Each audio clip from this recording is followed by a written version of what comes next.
Saya tadi tanya dengan Anda mengatakan bahwa selama saya masih punya kerjaan ya dana dari saya dan teman-teman. Tapi setahu saya bahwa Anda tahun lalu pensiun.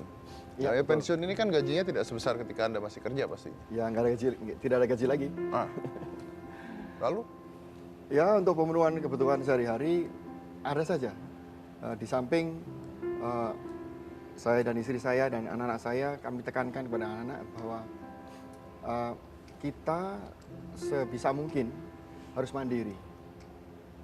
Yang kita punyai apa? Lahan. Lahan kita garap. Dan puji Tuhan selama 10 bulan terakhir ini kami tidak perlu beli sayur lagi karena lahan yang batu semua, betul-betul batu. Kita diberkati dan diizinkan Tuhan untuk bercocok tanam di atas batu, tapi hasilnya sangat bagus Hasilnya dan selalu bagus. Dan selalu bagus. Ya.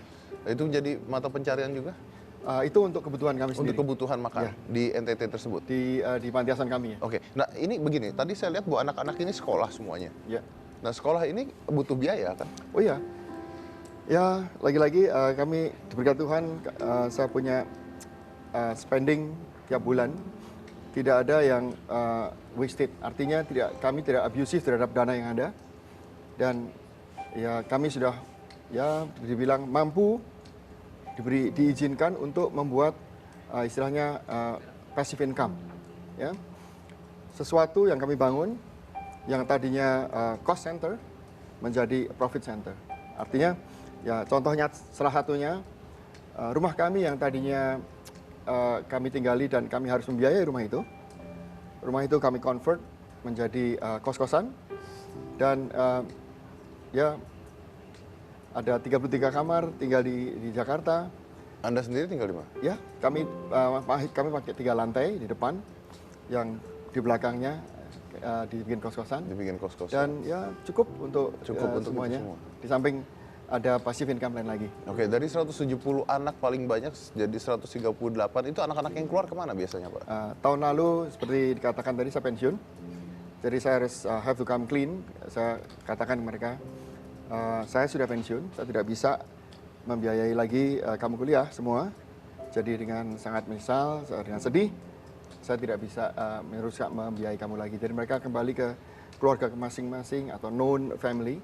Karena mereka yang sudah usia lulus SMA itu masuk bukan dari bayi, tapi yang masuk dari bayi selamanya tetap jadi anak saya. Ya masuk dari bayi sama jadi Ya. anak Anda. Oke. Wow. Nah, biaya bantuan dari masyarakat dan sebagainya, pemerintah mungkin? Sadly dari pemerintah tidak pernah ada. Dari tidak pernah ada? Ya, tapi dari teman-teman secara ad hoc ada yang bantu kami. Pernah coba untuk minta bantuan ke pemerintah mungkin? Ya, saya tekankan kepada anak-anak tadi, ya kita semua harus bisa mandiri. Jadi kalau janganlah jadi generasi peminta-minta. Kalau bisa kita harus mandiri, usahakan sebaik mungkin, dan dengan kerjasama yang terorganisir dengan baik, mampu kok kita mampu. Jadi Anda bahkan tidak berusaha untuk minta dari pemerintah dan sebagainya, sama sekali tidak? Tidak. Tidak, oke. Kalau misalnya dari masyarakat ingin membantu panti asuhan ini, mereka harus kemana? Bisa ke kami langsung, ya, Kemana itu?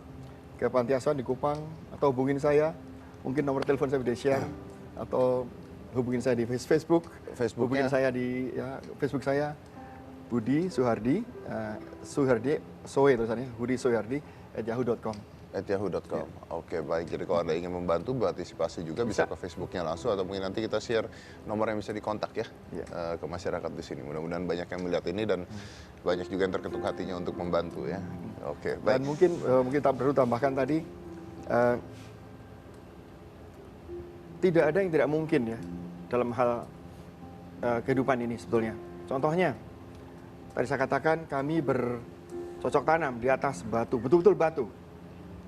Dan tanahnya untuk bercocok tanam itu kami bikin sendiri.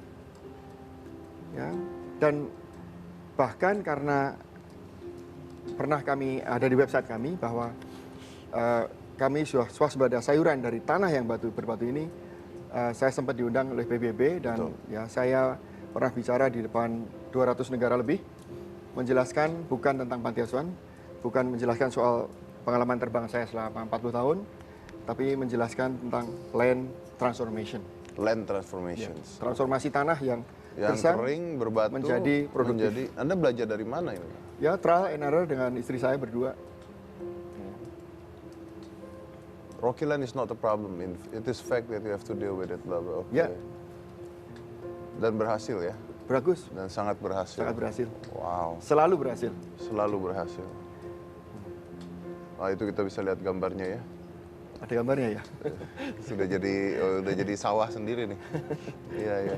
Nah, paling berat buat Anda tantangannya pada saat mendirikan panti asuhan dan ini semua apa pada saat itu? Waktu ya. Kalau satu hari bisa minimum 48 jam, sangat berbahagia. Saya dan istri udah bekerja sebaik mungkin, tapi masih aja waktunya kurang. Masih aja waktunya kurang. Oke. Tapi itu artinya ya memang Anda bekerja segiat mungkin untuk membantu orang lain ya Pak ya? Ya, sebisanya lah. Sebisanya. Baik. Oke. Ini kan akan Anda terus seperti ini. Apakah kepikiran untuk pensiun juga dari sini? Oh ya, kami persiapkan panti asuhan ini supaya bisa betul-betul mandiri. Dengan atas dasar kondisi yang sudah ada, yaitu panti asuhan, kami mampu berswasembada pangan. Ya. Di tanah yang kecil, cuma 1 hektar, kami mampu menyiapkan sayuran untuk masak sehari 3 kali. Sekali masak cukup untuk 150 orang. Nah, kalau kita punya 2 hektar, kalau 3 hektar, berarti bisa lebih banyak lagi yang dibantu. Dan untuk itu, saya dan istri bermimpi untuk membuat sebuah desa organik, eco village, semuanya organik, pertanian, peternakan untuk ikan, dan kalau diizinkan Tuhan, kami ingin punya 1000 anak ditaruh di tempat yang kami sudah siapkan, semua disekolahkan. Pada saat mereka tidak bersekolah, mereka akan bekerja bersama saya di pertanian, peternakan, dan perikanan, dan hasilnya untuk membiayai diputar ulang lagi. Ya, untuk semua. Oke, jadi bekerja sendiri nanti itu ya Pak ya. Ya. Oke, baik, luar biasa. Mudah-mudahan ini cepat ya bisa kesampaian. Jadi kalau semua berjalan dengan baik, ya kalau saya sudah dipanggil Tuhan pun, secara sistematis tetap asal mereka berjalan. kerja keras, bisa. Masih bisa berjalan. Oke, baik. Oke, saya punya seorang bintang tamu lagi. Kebetulan Bapak Budi ini juga seorang pilot ya Pak ya, 40 tahun menerbangkan pesawat. Nah, saya punya bintang tamu, ini juga menarik, saya juga menganggapnya sebagai pahlawan juga. Kalau nggak tahu nih teman-teman di sini atau Anda di rumah sudah nonton Kapten Sally? Ada film Kapten Sally kemarinnya, itu kan cerita tentang seorang pilot yang berusaha untuk menurunkan pesawatnya dalam keadaan darurat, menyelamatkan banyak nyawa di sana karena masalah mesin, tapi dia harus bertentangan lagi dengan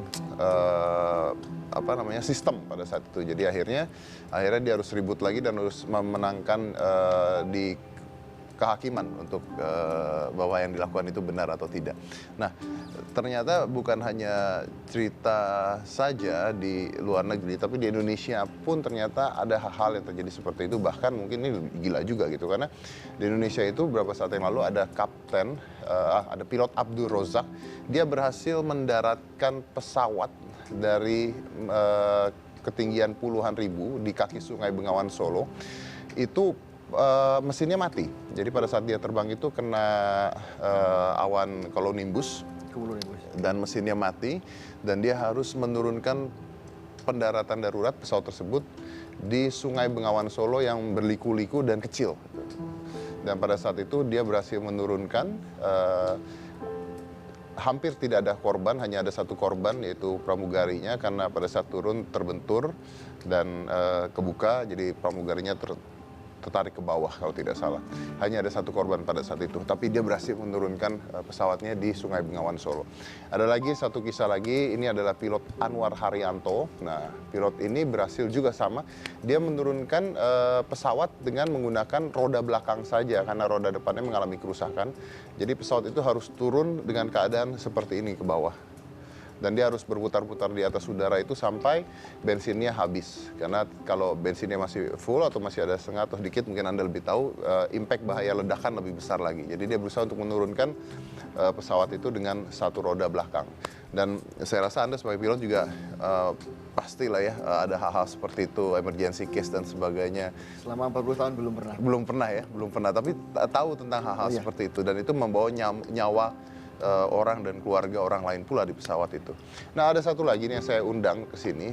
Nah, bintang tamu saya ini berhasil menyelamatkan penumpang tanpa penumpangnya tahu bahwa keadaan pesawat itu emergensi pada saat itu. Jadi ceritanya menarik. Jadi ini dia menerbangkan pesawat dan entah bagaimana nanti kita tanya ya. Kokpit pesawatnya tersebut kalau tidak salah trafonya itu meledak atau gimana. Jadi satu kokpit itu berasap semua. Satu kokpit itu berasap dan lampunya mati. Jadi dia hanya harus menyalakan lampu emergensi yang 30 menit dengan penerbangan 2 jam lamanya. Jadi Anda bayangkan satu kokpit itu asap semua, dia harus menurunkan secara darurat tanpa penumpangnya tahu, karena salah satu penumpangnya ada yang sakit jantung. Jadi masuk tuh dalam keadaan udah tiduran gitu. Jadi dia berusaha menurunkan dengan selamat. Dan selamat. Saya undang aja kita tanya bagaimana ketegangannya pada saat itu. Ini adalah Kapten Mamat.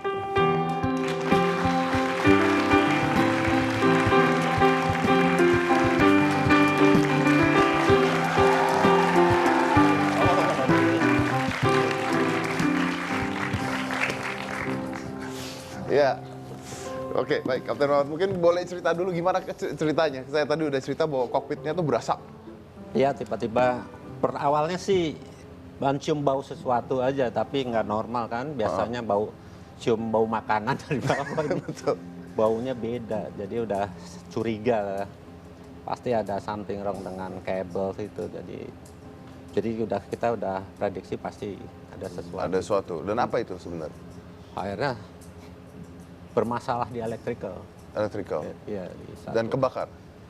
Kebakar dalam arti smoke langsung, ada suara bam di dinding pesawat itu, terus smoke gitu. Asap memenuhi satu kokpit? Kokpit kita langsung, kita baca buku kan, ada buku panduannya. Betul. Oksigen masknya on langsung kita pakai, karena takutnya toksik gitu ya. Racun yang keluar. Berarti kokpit itu tidak dibuka ya, tetap di dalam? Anda tetap di dalam? Di dalam. Dan asapnya tetap di dalam? Di dalam. Oke, baik. Saya lanjut lagi ceritanya, ini menegangkan sekali. Jangan mana-mana, tetap di Hitam Putih.